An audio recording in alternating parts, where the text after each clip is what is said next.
பகைப்பவர் எதிர்ப்பவர் எவரையும் கண்டு நீயும் பயந்திட வேண்டாம்.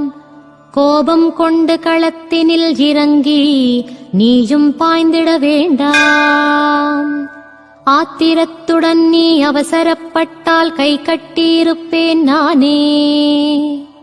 அனைத்தையும் பொறுத்து கை கட்டி நின்றால் களத்தில் இறங்குவேன் நானே.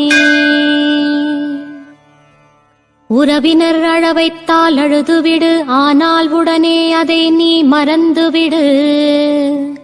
ஊரார் விழவைத்தால் விழுந்துவிடு, உடன் எழுந்தே நீயும் வந்துவிடு. உன்னை அழவைக்க விழவைக்க இங்கே எவராலும் இனி முடியாது. உன்னை அழிக்க யாரால் முடியும்? என் அருகில் வந்து நின்றுவிடு.